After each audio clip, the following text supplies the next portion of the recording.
The class Dinosauria was originally defined by Sir Richard Owen of the Royal Society and Superintendent of the British Museum Natural History Department in 1842, or in other words, the existence of dinosaurs was first speculatively hypothesized by a knighted museum head coincidentally in the mid-19th century during the heyday of evolutionism, before a single dinosaur fossil had ever been found. The Masonic media and mainstream press worldwide got to work hyping stories of these supposed long-lost animals, and then, lo and behold, 12 years later, in 1854, Ferdinand van de Veer Hayden, during his exploration of the upper Missouri River, found proof of Owen's theory. A few unidentified teeth he mailed to leading paleontologist Joseph Leidy, who several years later declared them to be from an ancient, extinct Trachodon dinosaur, which, beyond ironically, means rough tooth. Firstly, it should be needless to say that it is impossible to reconstruct an entire hypothetical ancient animal based on a few teeth. But even more importantly, it is dubious that a myriad of ancient reptile, bird, and reptile mammal transitional forms necessary for the blossoming theory of evolution would be hypothesized and then conveniently discovered by teams of evolutionist archaeologists purposely out looking to find such fossils. And it is even more dubious that such fossils have supposedly existed for millions of years, but were never found by or known to any civilization in the history of humanity until evolutionism's Masonic Renaissance in the mid-19th century. David Wozni wrote, "Why are there no discoveries by Native Americans in all the years previous when they roamed the American continents? There is no belief of dinosaurs in the Native American religion or tradition. For that matter, why were there no discoveries prior to the 19th century in any part of the world? According to the World Book Encyclopedia, before the 1800s, no one ever knew that dinosaurs existed. During the late 1800s and early 1900s, large deposits of dinosaur remains were discovered. Why has man suddenly made all these discoveries? No tribes, cultures, or countries in the world ever discovered a dinosaur bone before the mid-1800s, and then they were suddenly found all over the world in North America, South America, Europe, Asia, Africa, Argentina, Belgium, Mongolia, Tanzania, West Germany, and many other places apparently had large deposits of dinosaur fossils never before seen. All these places were inhabited and well explored for thousands of years before this time. Why had no one ever found a dinosaur fossil before?" According to the book The Dinosaur Project, paleontological journalist Wayne Grady claims the period following this, from around 1870 to 1880, became a period in North America where some of the most underhanded shenanigans in the history of science were conducted. In what was known as the Great Dinosaur Rush, or the Bone Wars, Edward Drinker Cope of the Academy of Natural Sciences and Othniel Marsh of the Peabody Museum of Natural History began a lifelong rivalry and passion for dinosaur hunting. They started out as friends, but became bitter enemies during a legendary feud involving double-crossing, slander, bribery, theft, spying, and destruction of bones by both parties. Marsh is said to have discovered over 500 different ancient species, including 80 dinosaurs, while Cope discovered 56. Out of the 136 dinosaur species supposedly discovered by the two men, however, only 32 are presently considered valid, as the rest have all proven to be falsifications and fabrications. None of them once claimed to find a complete skeleton either, so all their work involved reconstructions. In fact, to this day, no complete skeleton has ever been found, and so all dinosaurs are reconstructions. David Wozni wrote, "Discoveries and excavations seem not to be made by disinterested people such as farmers, ranchers, hikers, outdoor recreationists, building construction industry basement excavators, pipeline trench diggers, and mining industry personnel, but rather by people with a vested interest such as paleontologists, scientists, university professors, and museum organization personnel who were intentionally looking for dinosaur bones or who have studied dinosaurs previously. Finds are often made during special dinosaur bone hunting trips and expeditions by these people to faraway regions already inhabited and explored. This seems highly implausible.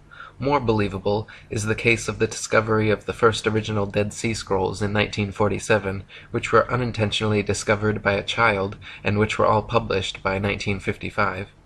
In some cases of a discovery of dinosaur bones by a disinterested person, it was suggested to them by some professional in the field to look or dig in a certain area.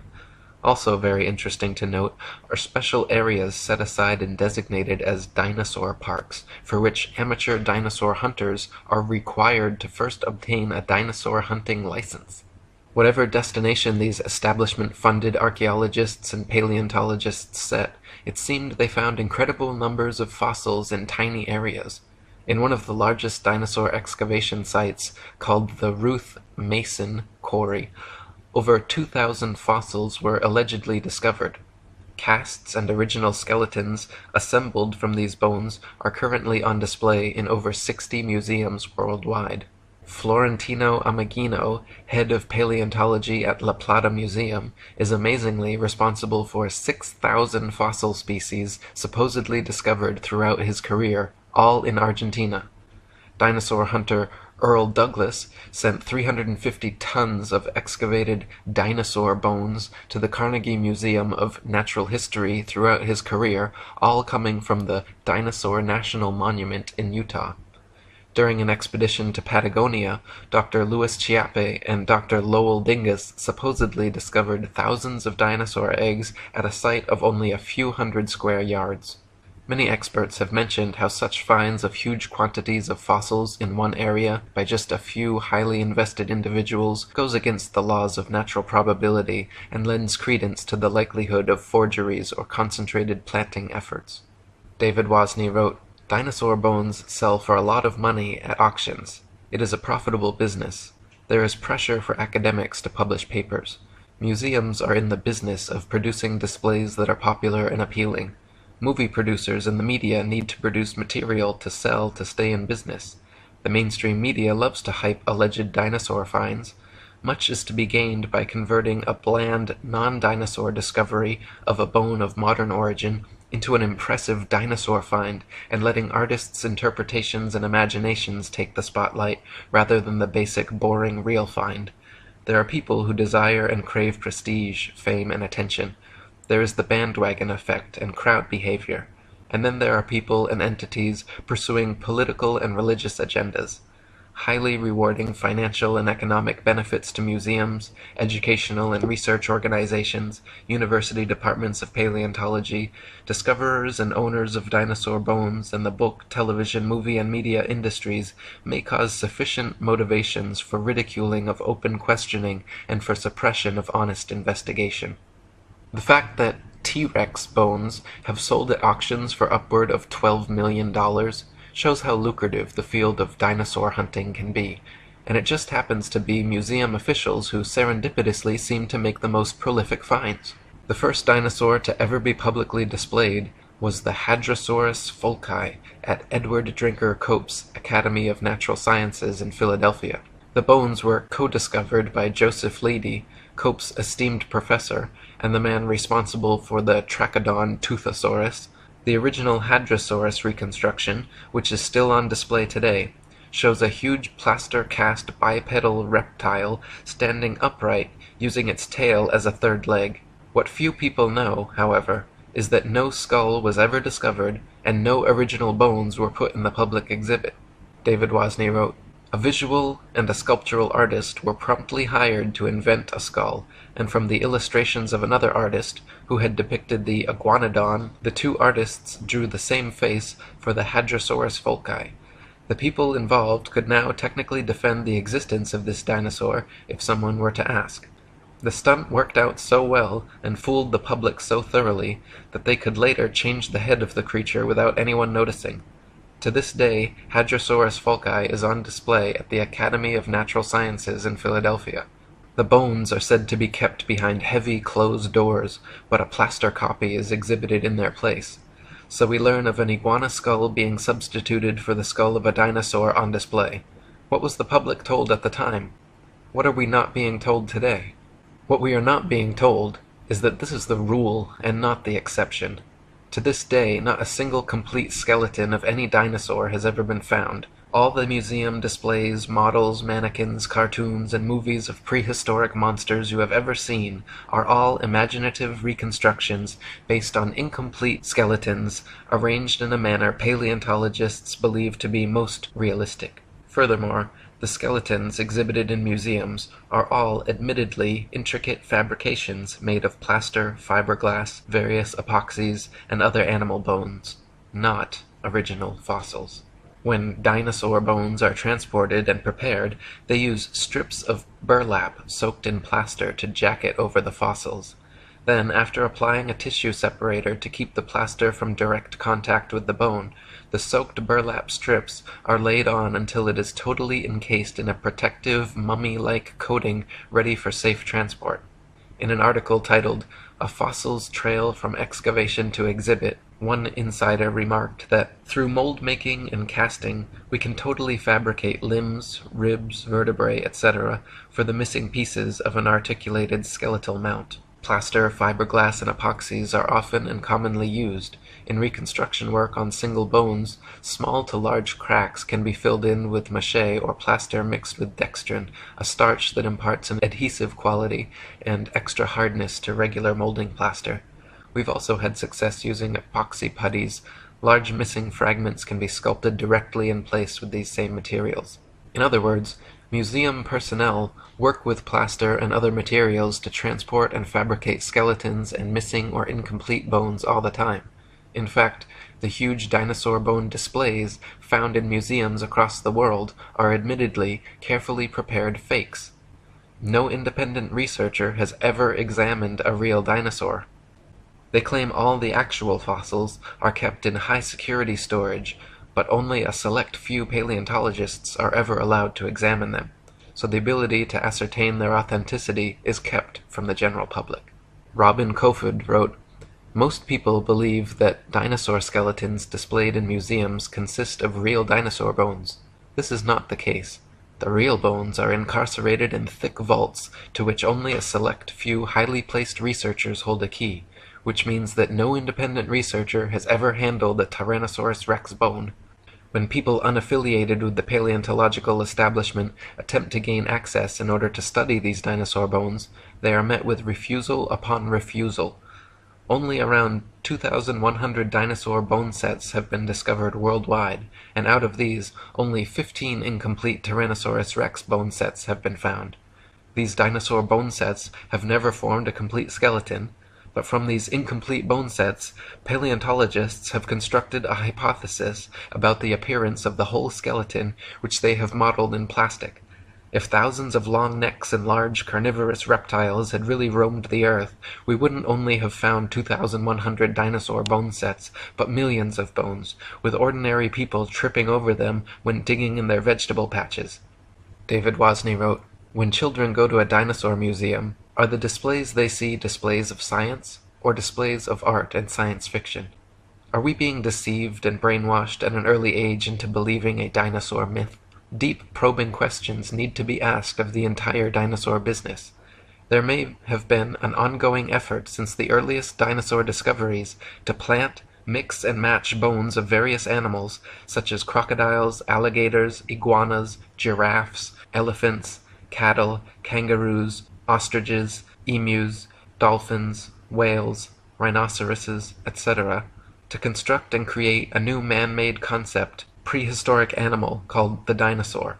Where bones from existing animals are not satisfactory for deception purposes, plaster substitutes may be manufactured and used. Some materials similar or superior to plasticine clay or plaster of Paris would be suitable. Molds may also be employed. What would be the motivation for such a deceptive endeavor? Obvious motivations include trying to prove evolution, trying to disprove or cast doubt on the Bible and the existence of a God, and trying to disprove the young Earth theory. The dinosaur concept implies that if God exists, he tinkered with his idea of dinosaurs for a while, then probably discarded or became tired of this creation, and then went on to create man. The presented dinosaur historical timeline suggests an imperfect God who came up with the idea of man as an afterthought, thus demoting the biblical idea that God created man in his own image.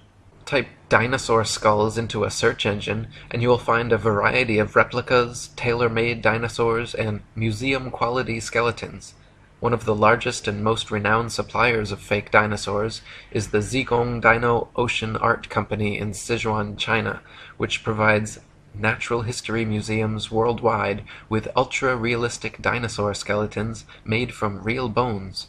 Chicken, frog, dog, cat, horse, and pig's bones are melted down, mixed with glue, resin, and plaster, then used as base material for recasting as dinosaur bones. They are even given intentional fractures and an antiquated, fossilized look to achieve the right effect. Their website boasts over 62% of our output goes to American and European markets, which means we will understand and are familiar with the intricacies and regulation of exporting to these regions. Since we are a partner of dinosaur museums, all products are made under the guidance of experts of the Chinese Academy of Sciences. We have gained a global sales network reaching the USA, Brazil, France, Poland, Russia, Germany, Saudi Arabia, South Korea, Thailand, Indonesia, exhibited in Peru, Argentina, Vancouver, Cincinnati, Chicago, and other places. As Alan Fiducia, University of North Carolina paleontology professor, wrote, "I have heard there is a fake fossil factory in northeast China, in Liaoning province near the deposits where many of these recent alleged feather dinosaurs were found." Or as David Wozni wrote, "The possibility exists that key dinosaur bones on display have been artificially modified through sculpture and carving. Bone sculpture is not an unknown human activity. Many cultures participate in creating man-made objects out of existing bones, totally unrecognizable from the original shape. Is the dinosaur industry a customer of this sort of business? Is it possible that dinosaur skeleton replica are secretly assembled or manufactured in private buildings out of public view, with bones artificially constructed or used from a number of different modern-day animals? Why bother having any authentic original fossils at all if alleged replicas please the public?" Another problem with dinosaurs is their unnatural structural dynamics. Many dinosaur skeletons and reconstructions feature bipedal monsters like the T-Rex with a forward-leaning torso and head far larger and heavier than its counterbalancing tail. Many museum displays cannot even stand up under their own weight. It is highly unlikely that beasts this large and disproportionate could exist at all. The loads acting on their skeletons are so great that calculations indicate the bones of the largest dinosaurs would buckle and crack under their own immense weight. Experts have also pointed out that dinosaurs would have to have moved much slower than portrayed in movies to prevent sudden shocks to their skeletons. David Wozni wrote, "This idea of slow-moving animals does not agree with the biomechanical analysis of dinosaurs, which indicate that the dinosaurs were agile, active creatures. This is the paradox between the dinosaur's size and lifestyle. Many displays and drawings of dinosaurs appear to be an absurdity, showing a two-legged animal that would be totally off balance, with the weight of head and abdomen much greater than weight of tail, which is supposed to act as a counterbalance. Is the dinosaur industry a case of science trying to meet public desires or expectations? The movie Jurassic Park is an example of showing dinosaurs much larger than any current displays in museums. After the movie came out, it is interesting to note that many articles were written asking, 'Is this possible?' I can recall a report of dinosaur DNA being discovered preserved in amber, which later turned out to be false." Robin Kofod wrote, "Overall, several millions of dollars have been spent promoting the existence of dinosaurs through movies, TV, magazines, and comics. The world of movies and paleontology are like Siamese twins. People's view on the existence of dinosaurs is based not on firm evidence, but on Hollywood-fixated artistic impressions. Documentaries colorfully illustrate each dinosaur's characteristics, like colors, weight, and muscle mass, but Don Lessam, advisor for Jurassic Park, admits that this is pure guesswork. Consider, for instance, the question of how much these dinosaurs weigh. Don Lessam says, "Scientists don't know how much dinosaurs weighed."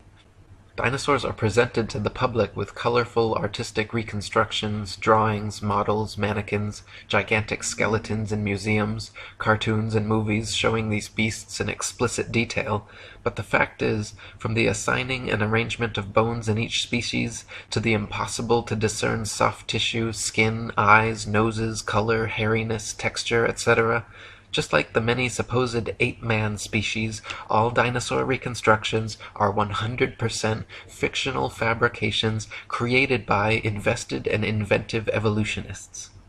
They purposely present dinosaurs to children in the media to spark and bias their young imaginations toward their machinations. Cartoons like Ice Age and The Land Before Time, movies like Jurassic Park and Dinosaur Island, coloring books, dolls, plastic toys, elementary school textbooks, and huge displays in children's museums certainly have an effect on budding young minds. National Geographic and the Ice Age movies were produced by Mason Rupert Murdoch's News Corp and 20th Century Fox. The Masonic production company Universal Studios created Jurassic Park and The Land Before Time. They are owned by Comcast, whose main shareholders are Masons, J.P. Morgan, and the Rothschilds. Discovery Channel, which features many dinosaur documentaries, is also financially advised by N.M. Rothschilds and Son Limited.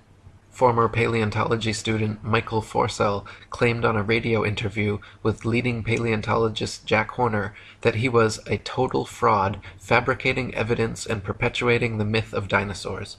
He continued on saying, "I started my career in the field of paleontology only to leave my studies once I realized the whole thing was a sham.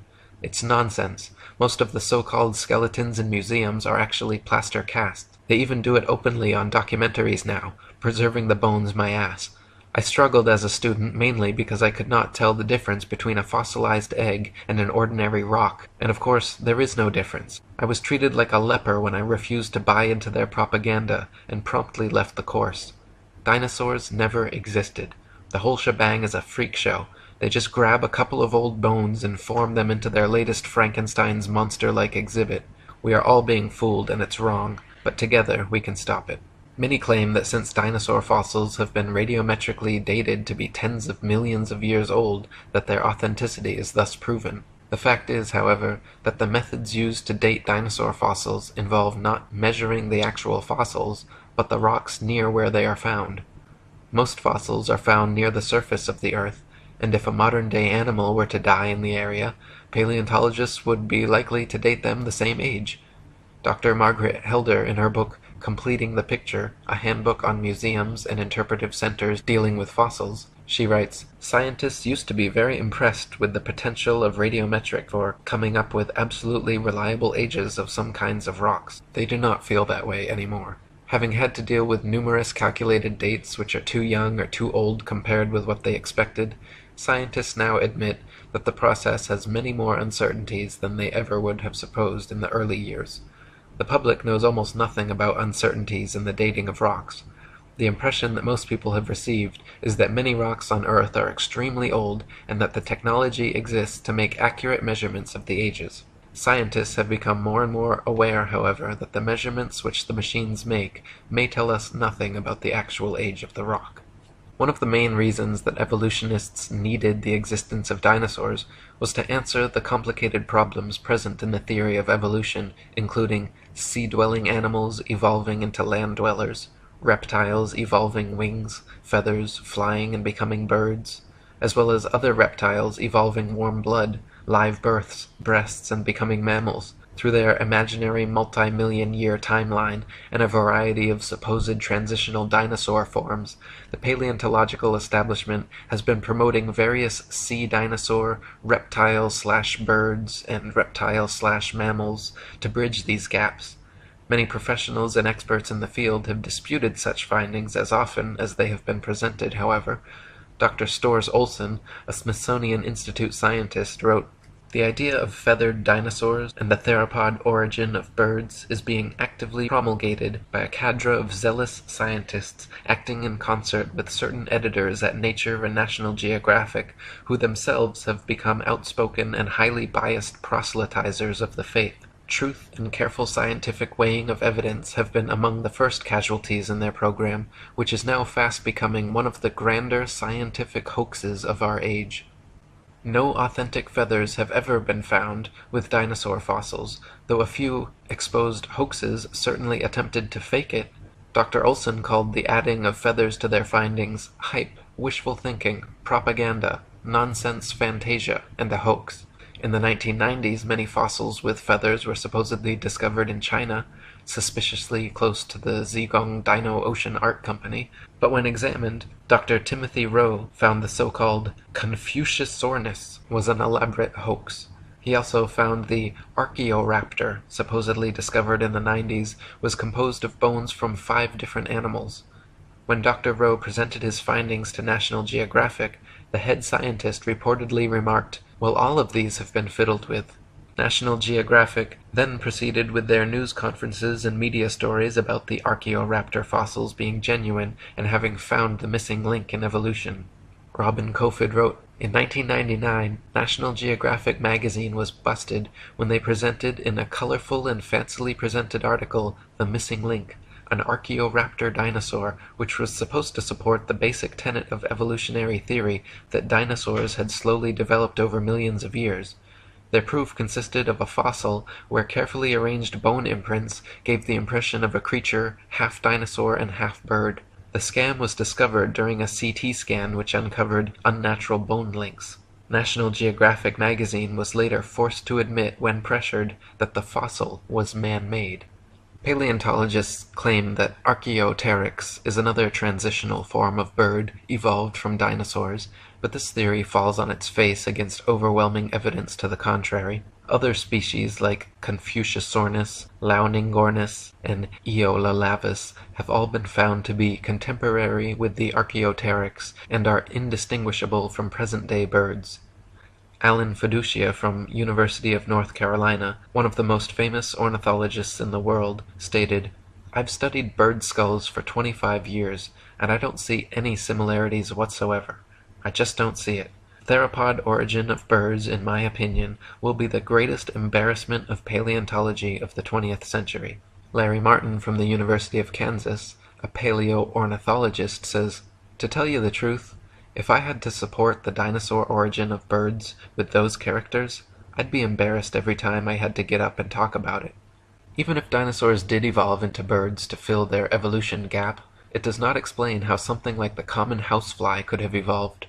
Flies flap their wings simultaneously 500 times per second. Even the slightest dissonance in vibration would cause them to lose balance and fall. But this never happens. How could they evolve such an amazing and specialized ability?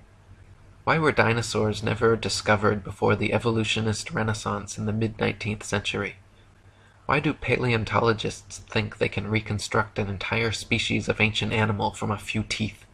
Why have so many dinosaur discoveries turned out to be hoaxes? Why are all authentic dinosaur fossils kept under tight lock and key away from any independent analysis?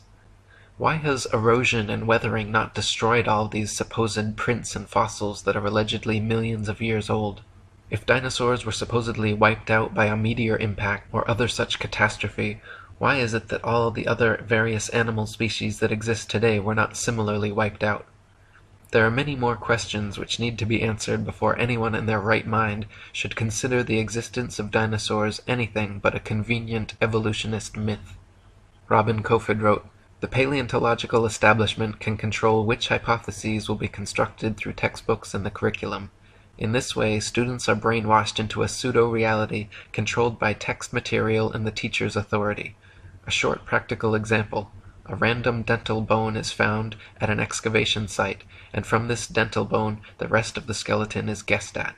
We are not kidding about this. The entire dinosaurian field of the paleontological program is a sham."